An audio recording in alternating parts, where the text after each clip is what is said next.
السلام علیکم ورحمۃ اللہ وبرکاتہ نحمده ونصلي ونسلم على رسوله الكريم اما بعد قال الله عز وجل في القرآن المجيد والفرقان الحميد اعوذ بالله من الشيطان الرجيم بسم الله الرحمن الرحيم وإن كنتم جنبا فاطهروا وقال رسول الله صلى الله عليه وسلم تحت كل شعرة جنابة أو كما قال النبي صلى الله عليه وسلم اللهم صل على محمد النبي الأمي وعلى آله وسلم تسلیما۔ حضرات سامعین گرامی، گزشتہ درس میں غسل کے متعلق چند احتیاطی تدابیر کے بارے میں چند احتیاطی تدابیر کو بیان کیا گیا، اور آج کے اس درس میں واجب غسل کا جو فرض طریقہ ہے، جو کہ غسل کے دو طریقے ہیں، ایک فرض طریقہ جو بنیادی طہارت حاصل کرنے کے لیے کافی ہو سکتا ہے، اور دوسرا سنت طریقہ غسل کا جو کہ سنت کے مطابق غسل کیا جاتا ہے اور مکمل طہارت تامہ حاصل کی جاتی ہے سنت کے مطابق، اور اس کا ثواب بھی زیادہ ہے اور طہارت میں قوت اور جان پیدا ہو جاتی ہے۔ تو فرض طریقہ واجب غسل کا جو فرض طریقہ ہے وہ مختصر سا طریقہ ہے کہ سب سے پہلے جب بھی نجاست کو دور کیا جائے، یعنی کہ استنجا کر لیا جائے، اور استنجا کا طریقہ اور اس کا بیان پیچھے سابقہ دروس میں گزر چکا ہے۔ جب استنجا کر لیا جائے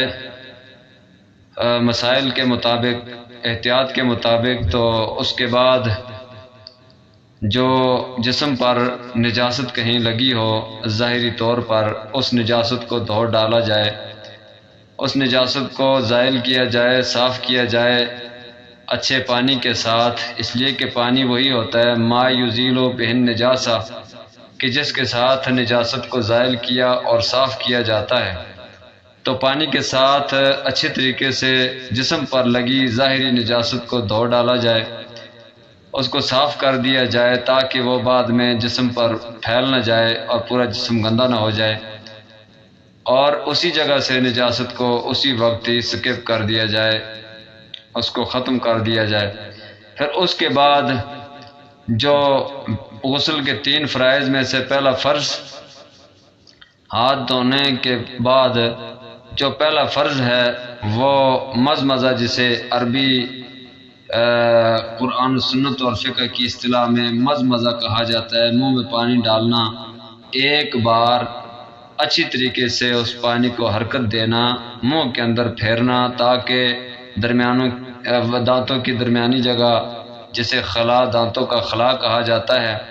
اور منہ کا کوئی ایک کونا بھی خشک نہ رہے، یہاں تک کہ حلق تک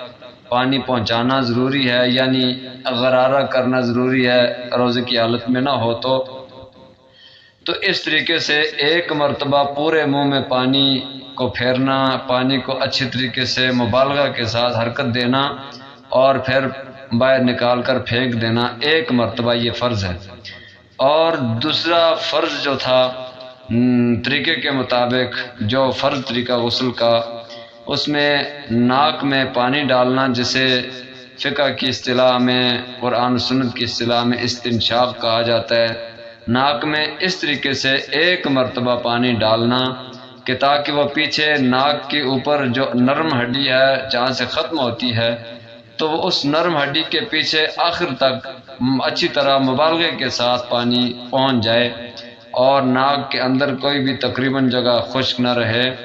تو یہ بھی یہ غسل کے فرض میں شامل ہے، غسل کا یہ فرض طریقے میں شامل ہے۔ اور پھر اس کے بعد پورے جسم پر کم از کم ایک مرتبہ اس طریقے سے پانی بہانا، اس طریقے سے جو پانی ڈالنا، سر کے بالوں سے لے کر بالوں کی جڑوں سے لے کر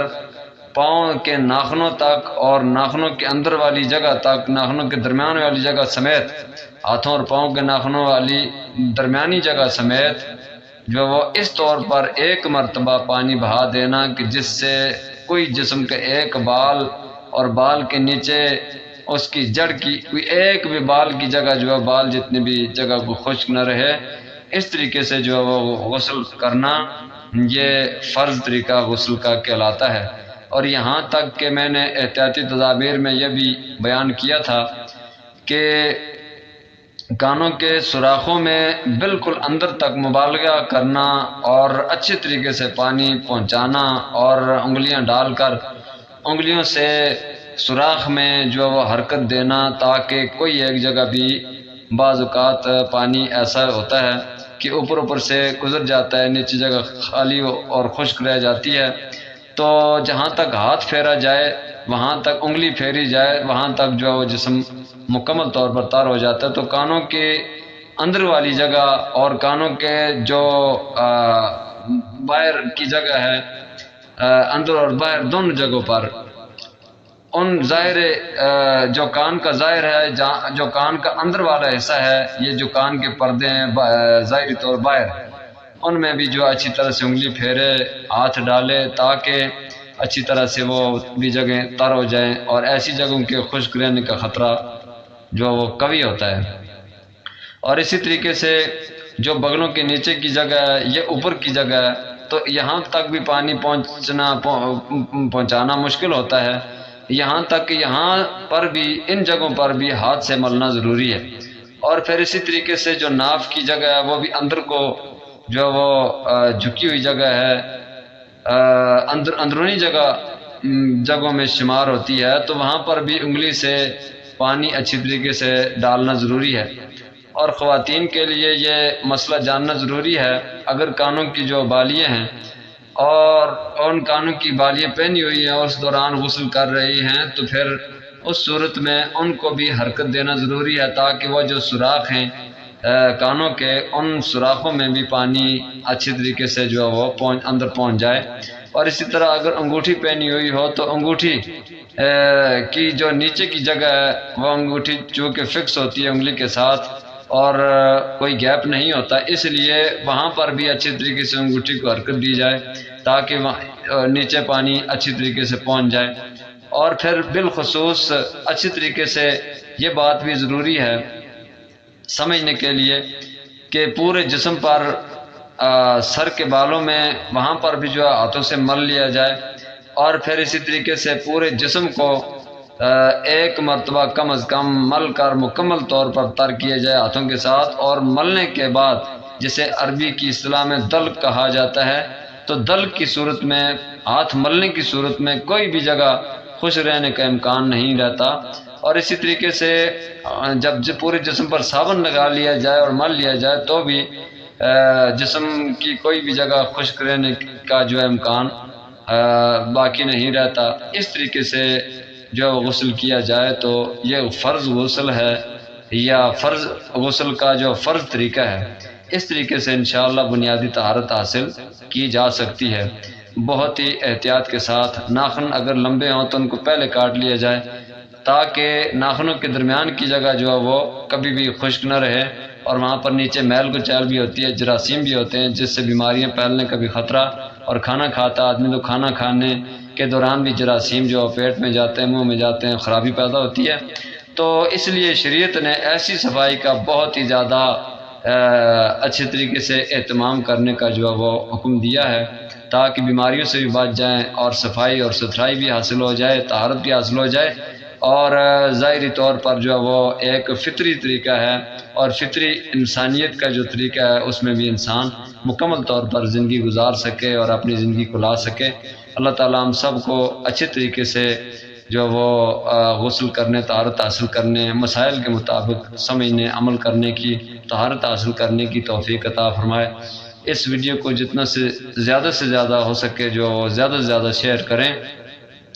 اور پھر ہمارے یوٹیوب چینل کو مفتی محمد اظہر کے نام سے سبسکرائب ضرور کریں، تاکہ روزانہ مسائل اور فضائل پر مشتمل نئے نئے مسائل کی ویڈیوز جو ہے وہ بر وقت آپ تک پہنچ سکیں۔ لائک بھی کیا کریں اور اسی طرح گھنٹی کے نشان کو بھی پریس کیا کریں،